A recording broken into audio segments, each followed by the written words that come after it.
Hello. Okay, cool. Can you hear me? Yeah, so as mentioned, I'm Joseph Cox. I'm going to be talking about unlocking iPhones on the cheap, or more precisely, unlocking iCloud-locked iPhones on the cheap. So if you came here to see some iOS O days get dropped, you can leave now. Don't leave.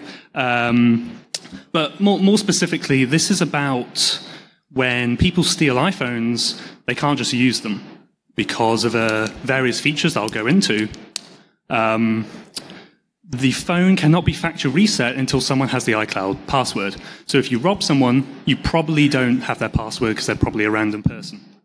There's this entire ecosystem, supply chain, underground industry that facilitates the unlocking of these phones, but then, at least in the United States, it has a very weird intersection with the right to repair industry, which are these people who go and they're third-party repairers or third-party sellers, and they need to either remove iCloud so they can sell the phone, or maybe they have a customer and they want to repair it, something like that. So there's this very uncomfortable alliance between the criminals and then this more legitimate industry. So as mentioned, I'm from Motherboard, which is the technology and science section of Vice. I'm not a cybersecurity researcher in that traditional sense, but our beats sort of cross over. I cover the digital underground, the surveillance industry, and increasingly stuff like Facebook and platforms and that sort of thing. But obviously here I'm talking more about the hacking side. So this is all based on a piece that me and my editor-in-chief did. Well, we've been working on it since November, but it just came out this month. Jason Kebler, How Hackers and Scammers Break into iCloud-Locked Phones. I handle the hacking part. He handles the sort of right to repair bit as well. So this is, on a very high level, the process of going from stealing a phone right up to unlocking it and selling it. I'm going to go through each of these step by step, but just so you kind of see that we are making progression, because it is kind of a complex supply chain. First of all, obviously you need to physically steal a phone. And as I mentioned, it's not as simple as just going up and taking someone's iPhone and then being able to resell it. In the United States, at this university, the police warned that recently robbers have been mugging people at gunpoint and saying, remove iCloud right now, or delete your iCloud from the phone. And when you have a gun to your face, you're probably going to try to cooperate with the robbers. And then a case from, well, a couple of years ago now, a woman was leaving a metro station in Washington, D.C., a man grabbed her from behind, put her in a chokehold, and then told her, remove iCloud now. She was unable to, because obviously she's been physically restrained by this thief. He gets a phone and then runs off, and he's caught and whatever, and he can't get into the device because he didn't get the password. So why are thieves even doing this? Well, it's because in iOS 6 or iOS 7, someone is going to correct me on that, but we're talking a pretty long time ago now, maybe even before lots of people even bought iPhones. Apple introduced something called activation lock, which is that when you report your phone as lost or stolen, not only does it come up with that little marker on the device, but it kicks in activation lock. And now this means when you go to factory reset the device, you know, when you'll go through the process and it will eventually it'll start booting up and it will say, sorry, this is linked to an iCloud account. Please enter the Apple ID and password to continue, to actually be able to do that factory reset at all. Again, if you're a thief, you probably don't have time to go, hey, sorry, I'm robbing you, but can I also have your Apple ID and password, please? I'm in a bit of a rush here. I'm trying to get your $700 phone. So clearly, this is a really good measure from Apple. I'm sure that the number of stolen iPhone devices has decreased. It's a really robust mechanism, but that doesn't mean it stops all threats. It doesn't mean it stops all attackers, and it doesn't stop all thieves, clearly. Instead, some thieves are going to adapt their strategy, and in this case, it's demanding them to remove or delete iCloud. And you will see, like with the guy who chokeholded the woman and then took the phone and didn't have the password, You see these phones crop up on eBay or Facebook and various other places as well, Craigslist or whatever. If you just buy a dodgy phone, maybe there's a chance it'll be iCloud locked. And then you see them all on eBay, and you can just type in Apple iPhone 4 parts. And again, some of the people will be selling it just so you can take out the camera or the screen, and then someone else can use that. But what's clear is that 4 parts is also something of a euphemism in some cases for, hey, I stole this phone and I can't get into it, I'm now going to sell it. Obviously, you don't write that on eBay, so you put 4 parts instead. But clearly, people who are selling these devices know that there is a way and an industry to unlock them, because that bit I've highlighted at the bottom, it says, I don't know the iCloud account, iCloud locked, I don't want to pay extra to unlock the iCloud. So, yeah, this person has a problem, and they can't be bothered to do the next step, but they are alluding to that there is this industry here. And, yeah, this is where the sort of the digital underground comes in, where the hacking or the cybersecurity element, I guess, it moves from a physical crime more into a cyber-enabled crime, as law enforcement would probably describe it. So you have this phone, you don't really know what to do with it yet, apart from that you want to remove the iCloud. You need to get more information about it. So you're going to use one of these variety of lookup tools to get a bit more data and details about the phone and its owner. And as you can see, I mean, the next step is going to be the phishing. So this will play into that, and it will also play into another technique, which isn't listed on there yet, but we will get to that. So you get the phone, and then maybe you'll go to one of these services, such as ifreeicloud.co.uk. Apparently run by 2 students from London, at least that's what they say on their website. They haven't responded to my emails, so if you're listening, get back to me, that'd be great. And all you do is you punch in the IMEI, which is that unique code on the bottom, on the back of the iPhone, unique identifier for every mobile device. You do that, you put that in, and near instantaneously, you'll get whether Find My iPhone is enabled, which, as you all know, is the feature to be able to log in to a desktop or a laptop and see, I've lost my phone, oh, it's now in Queens, New York, or actually, I left it in that bar in San Francisco or something. You can see whether the iCloud status is clean or not, whether it was a replaced device.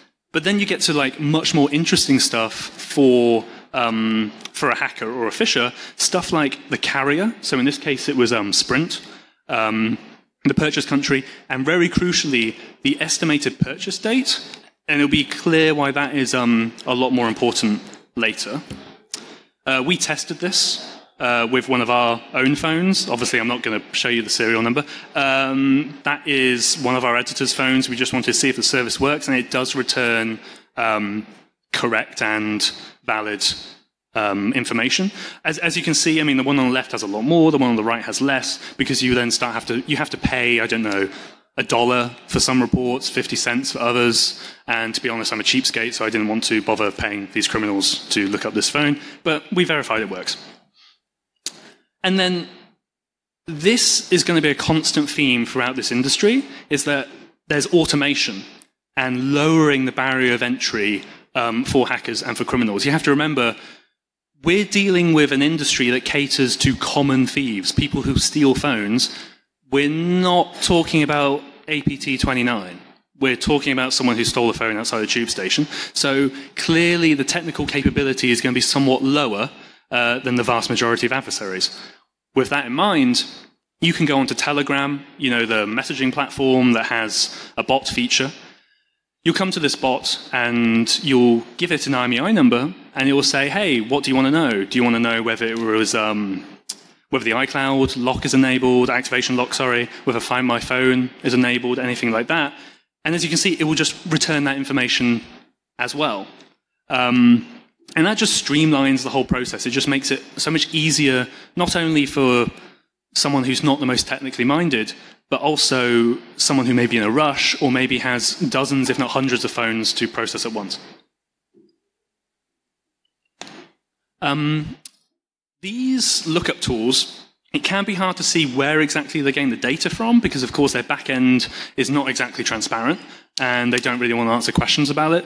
from what I understand with conversations with people familiar with it, is that these are more likely carrier lookups, as in some sort of system from AT&T or Verizon, just as a hypothetical example. But there are criminals who are using internal Apple systems, breaking into them, and then using them to get information about the phone as well. So I guess just before I carry on, these screenshots where they're all in this sort of format with the black where I've redacted the usernames and that sort of thing, this is from a chat room I sat in for, I don't know, a month and a half, 2 months, something like that.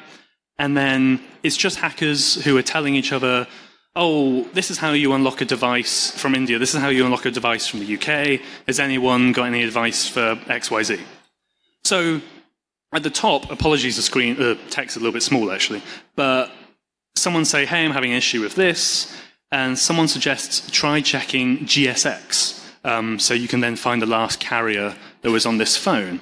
GSX is Apple's Global Systems Exchange. I really hope I got that acronym correct. And this is a sort of internal database that tracks Apple devices that have been flagged for repair. So if you go into a Genius store, you give them a phone, your device is going to be added to GSX, and then a Genius Bar operative can then look it up and then see, oh, it was last in for this, or it was in for a screen repair, or something like that.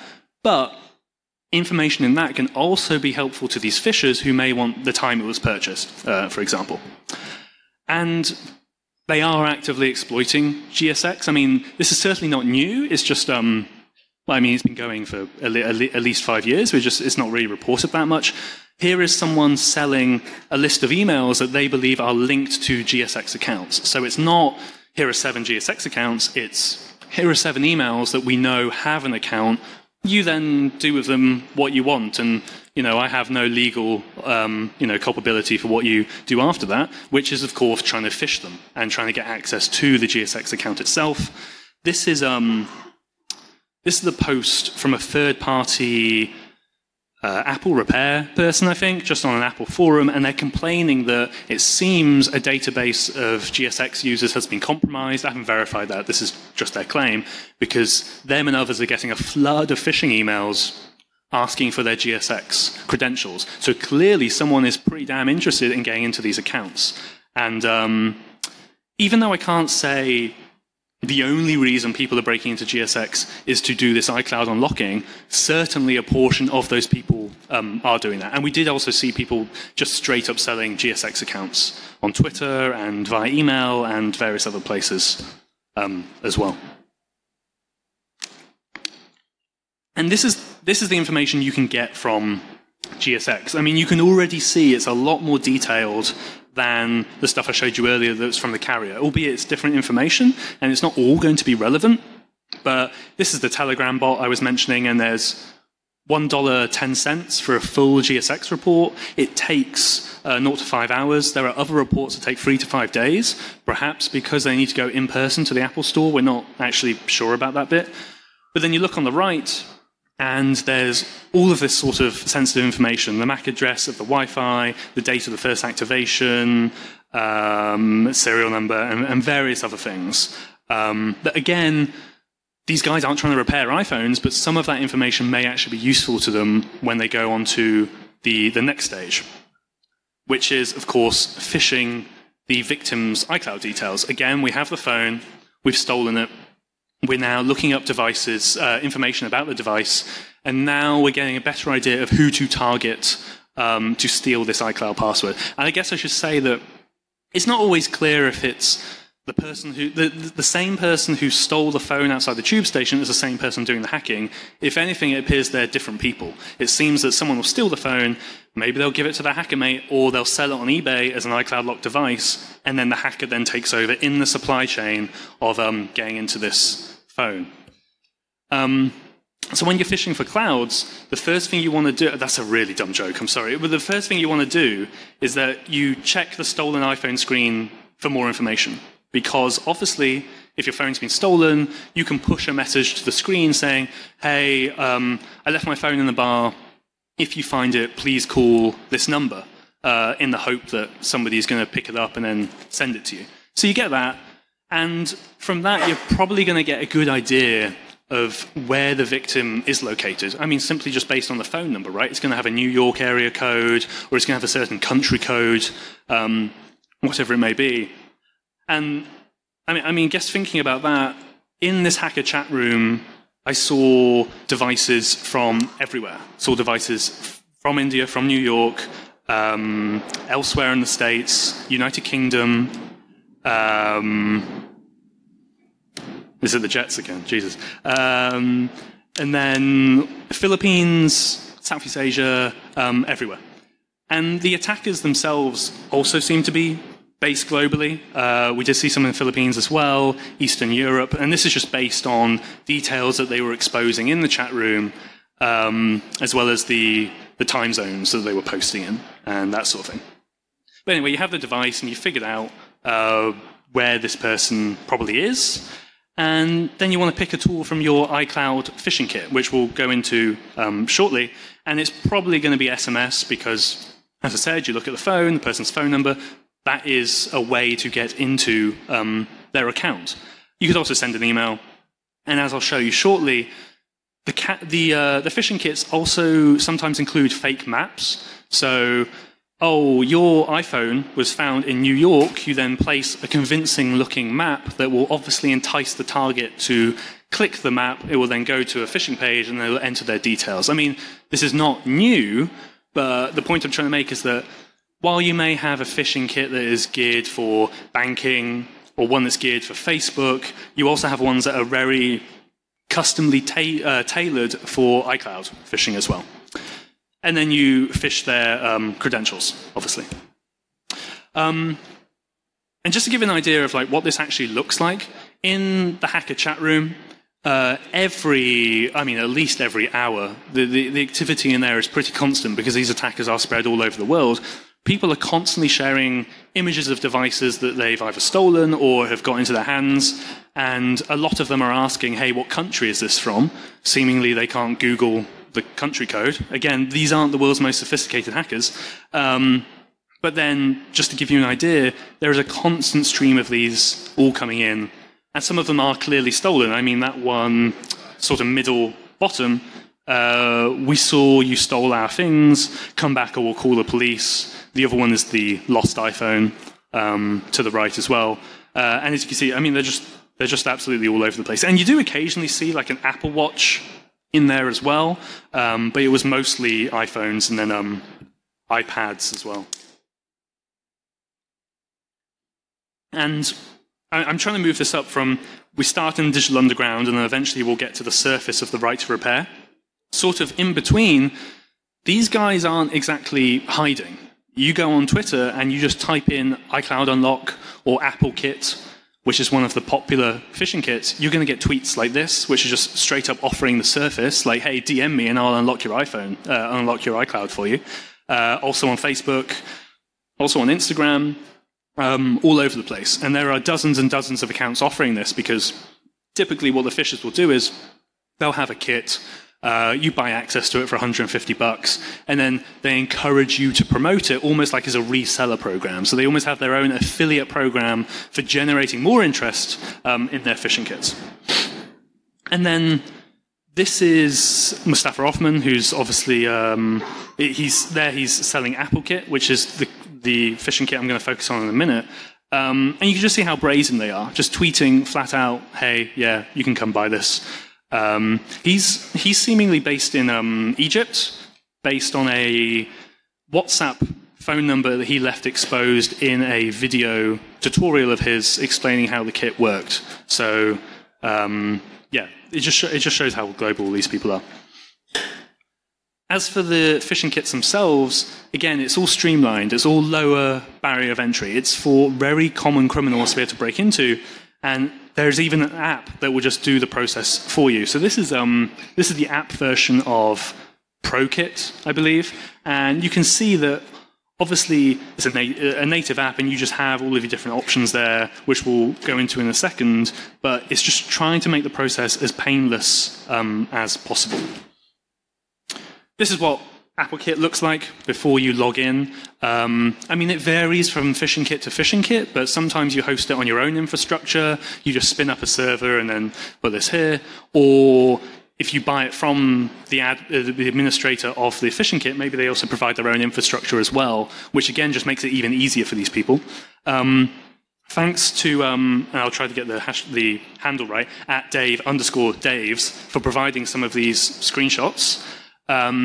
Legally, as a journalist, I can't go and log into phishing panels, even if they're a criminal, because if that's unauthorized access, and I don't fancy getting indicted. So I don't log into them, even if there are passwords available. But this independent security researcher decided to, and then provided the screenshots here. So we can actually see inside the campaigns for getting into these iCloud accounts. So you log in, and there's just all of these different options that you may want to pick from to get into the accounts. So first of all is probably the most obvious approach, which is going to be that you're going to text that phone number, which is displayed on the device. And they can make it look as if it's coming from Apple at the top of the text message. It will just say from Apple, or if they do a phone call, it will then spoof from there as well. They can decide to send it from different countries. So, of course, if the victim is from the UK, you probably want to get a +44 number to pretend that the person is phishing from there as well. This is the phone lookup services. So rather than just going and doing the lookup I mentioned earlier, you can also, in the phishing kit itself, get that information as well. So you don't even need to really go anywhere. You just get the phishing kit, you log in, and you can do everything you may possibly need to do right there while you're logged in. And again, that's probably not the GSX stuff. That's probably more the carrier end as well. And then you have a selection of pre-configured links, obviously depending on how you want to phish your target. There's the iCloud one, the Apple ID, FMI, which is Find My iPhone, iTunes gift card. Maybe you want to say that, oh, hey, you've won $20 on iTunes, click here to log in. I mean, that sounds quite stupid on the face of it, but it can be quite enticing to a target, obviously. And then just normal phishing email templates. So some people have templates for, hey, I need one for the Philippines, and obviously they need to get the localized language. I need one for the UK, which is going to need to have the correct grammar and all of that sort of thing. So rather than rewriting your own phishing emails every time, you're not just buying access to the capability to send emails en masse, you're buying access essentially to knowledge and be able to fast track that as well. And then just a dedicated link shortener, you know, kind of like bit.ly, but it may be, I'm just making this up, iclo.ly or something that could potentially convince someone it's an iCloud account or something like that. And they change each time because they'll have these shortened links, and then the TLDR, the TLD will remove it or whatever, and they constantly have to churn through and get new accounts as well. So you log in, and this is actually what Mustafa Offman, the administrator of AppleKit, sees, because he rather foolishly or rather audaciously left a hard-coded password in all of the AppleKit copies. So if you know where to look, you can get that password and you can just log into any instance of AppleKit you happen to find online. I don't know if that's because he fancies spying on his customers and what they're up to, and maybe stealing their iCloud unlocks, or whether he's an idiot. I don't know which one it is. It could be both. But you log in, and then you can see absolutely everything here. And on the left, there's, you know, the various different email services you might want to use. And then on the right, this is the map feature I was talking about. So you select the victim, the email, the time, obviously, and then right at the bottom, slightly cropped off, is, oh, your address has been found at Wall Street, New York. Please click the map, and then we'll find you your phone. And just to show that a lot of these hackers are doing this on their mobile. I mentioned that app. This is just now the mobile browsing version. And that's just one victim and one device. But there are people doing this at somewhat scale. I mean, we're probably talking dozens per attacker, not really hundreds. So as you can see here, right at the top, this person has 10 victims, 38 devices, 36 of them are iOS. I've obviously redacted the names and the email addresses of the victims, but All of them except one have been completed. So this is being successful. Even though it may be a dumb iTunes gift card phish, it may be like a text message saying we're from the police and we found your phone, please log in. It clearly does work. And I feel like sometimes in information security we are too obsessed with the top-end, sexy ISO data exploit chains where, hey, this is a security issue that's impacting real people all over the world. So. And just an example of some of the phishing pages. This is probably the most standard one, an Apple ID one. Obviously, if you send them a text message, they click on the text on their phone, it's going to obviously open on the mobile phone, right? Depending on the browser, it may show more or less of the actual domain. So potentially, if you can manage to make a domain that's, I don't know, Apple ID hyphen apple.password.reallyDodgyDomain.com, if you can make it so the browser doesn't show the really dodgy domain.com bit, you're probably going to have some success here. This is a text message, one actually for the Delhi police, and someone saying that they're from Apple Care. Your device was handed into the police, please click here. And I mean, you can see what I mean with the Apple ID -apple.com. I mean, that's not a bad phishing domain. And obviously there's something after it as well. But in that blacked out piece, there's also the IMEI number of the targeted device. So obviously the attacker can just see that they can keep track of which IMEI belongs to which target and that sort of thing. This is the iTunes gift card one. Again, you know, pretty convincing. But it's not just text messages or emails. There's sometimes also phoning up victims as well. So this person is claiming that they have a call center for Spanish that will phone up and try to convince people that, hey, you know, we found your phone, we need to get your credentials now. Only Spanish at the moment, but apparently they'll move into English as well. So these guys will just do whatever they can. And I'm not sure if you really get the full context there. Again, it's quite small.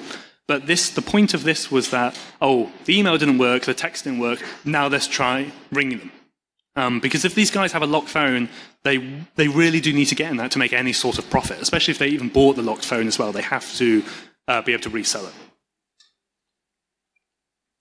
And then this is an example of a terrible phish. As you can see, the iPhone is the wrong capitalization, the X is the wrong capitalization. But again, apparently this is what is successful according to the hackers in this chat room.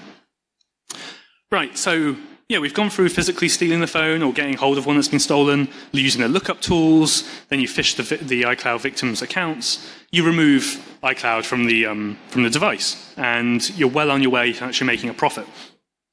And the hackers in this chat room don't shut up about how successful they are. Whenever they do unlock a phone, the administrator encourages them to post a screenshot saying, oh, unlock, success, blah, blah, blah. And then they also encourage them to tweet about it. So they can obviously then get more publicity for their phishing kit and how effective it is.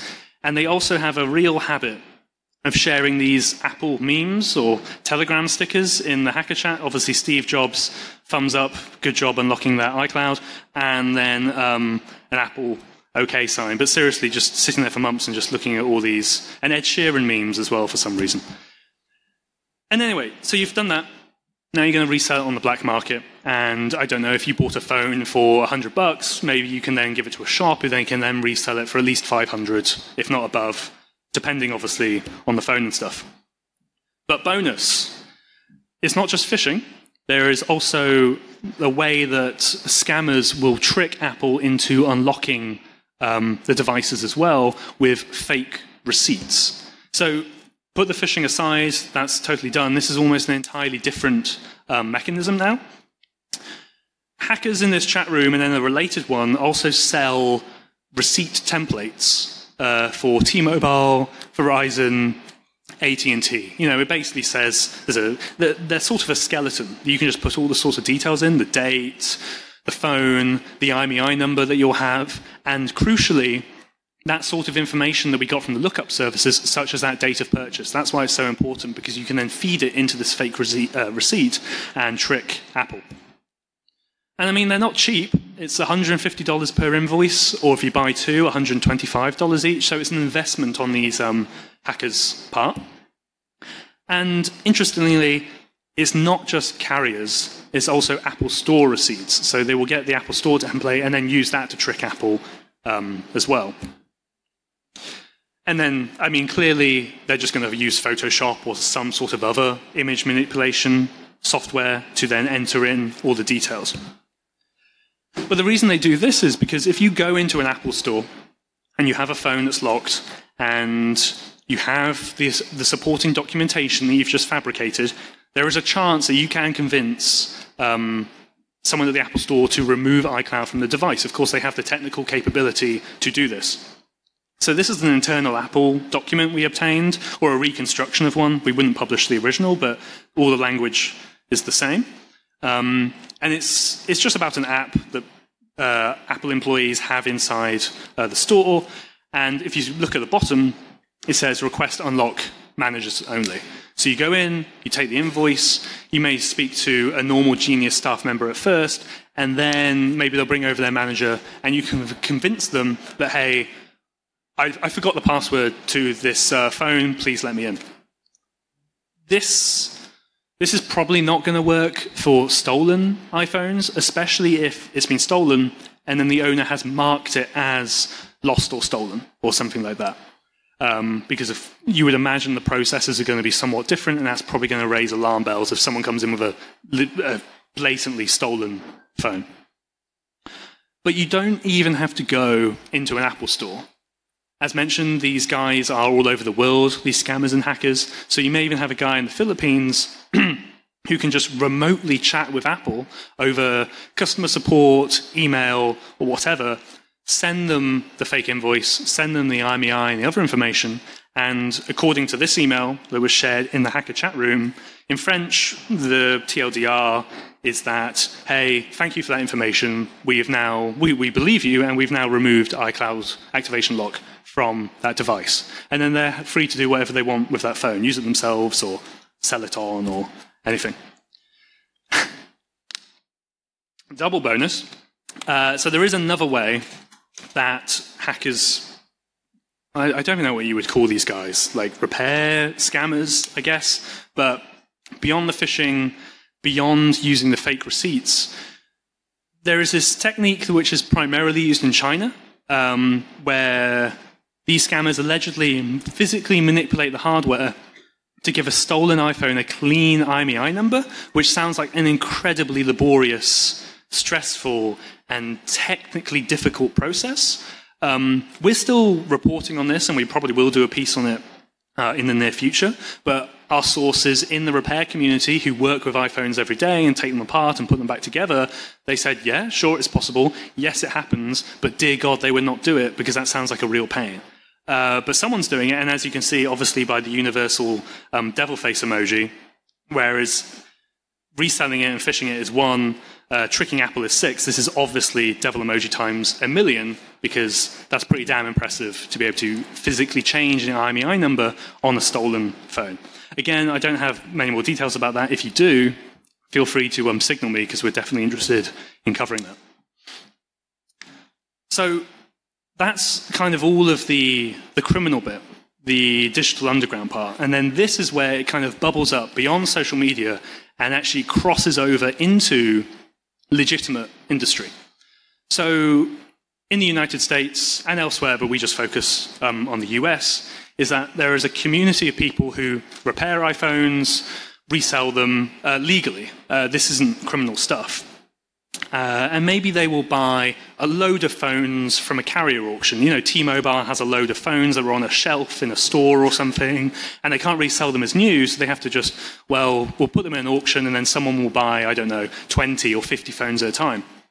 It turns out, according to a refurbisher that we spoke to, who we granted anonymity to speak candidly about the process, is that some of these carriers do sell a load of iCloud-locked devices. So maybe a customer of T-Mobile had a phone, they used it for a bit, 6 months, a year or something, they hand it back into the store, but they haven't logged out of iCloud. And now T-Mobile is screwed because they can't really do anything about that. But they'll sell the phones regardless because T-Mobile just wants to get rid of them. Maybe somebody will buy them and then take out the camera or the screen again. But some people are buying them, it seems, to then unlock them and then sell them at a profit. And I mean, you can see why it would be tempting, even though, to be clear, any method for unlocking iCloud, unless you're the actual legitimate owner, is either going to be highly fraudulent, as in trying to scam Apple with a fake receipt, or straight up illegal when you're hacking someone. So even though it's fraudulent or potentially illegal, these people in the right to repair will still interact with this community. So let's say a repair person buys an iCloud locked phone for $220. They can't really do much with it. They could sell it for parts for $550, take out various components, and then sell that bit by bit over a few months. I mean, that's fine. It's a profit, but you're not getting the money straight away. Or you remove iCloud, and now you have a $700 device, and you can sell it immediately and get a much more serious markup. And then your paycheck will be right there. So, again, this is where the two industries meet. We've gone from physical meets cybercrime to then meets sort of legitimate industry. It's where stuff gets really, really grey, really, really messy. And there are people who are not happy with this in the right to repair industry. To be clear, it's probably a minority of this community that are engaging in the illegal aspect. So this is a quote from a prominent member of the right to repair community in the United States who, he's saying this to the people who unlock iCloud and that sort of thing.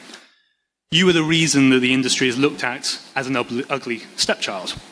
This guy's having meetings with senators, with lawmakers at various different levels, trying to tell them, hey, you should pass a law that means Apple should, give us more replacement parts, or Apple should give us more information about the phones so then we can repair them. I mean, there is a vibrant community around lobbying for legislative change like that.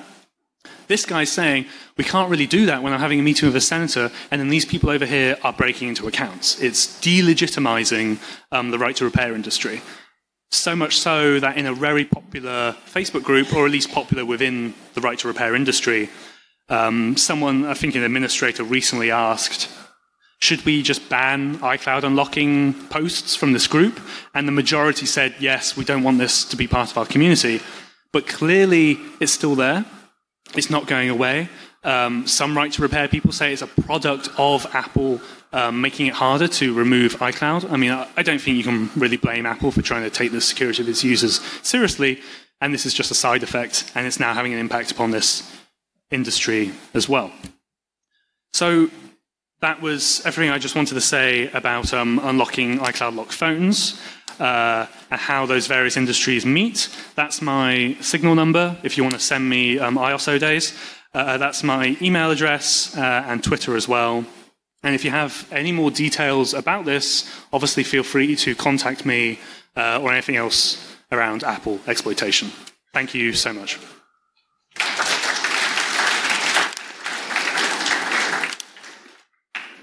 Do we take questions or?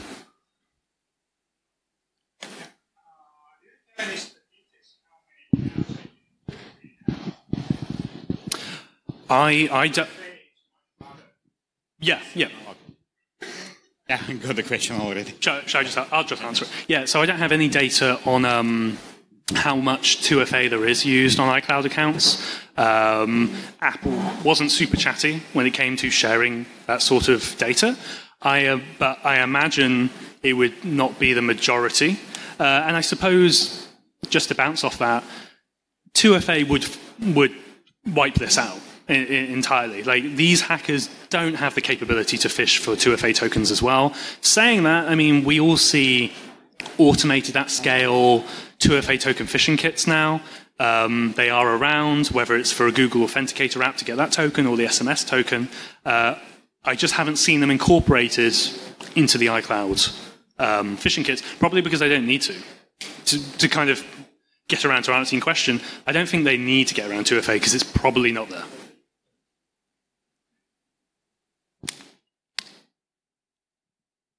If there's no more questions, thank you. I appreciate it.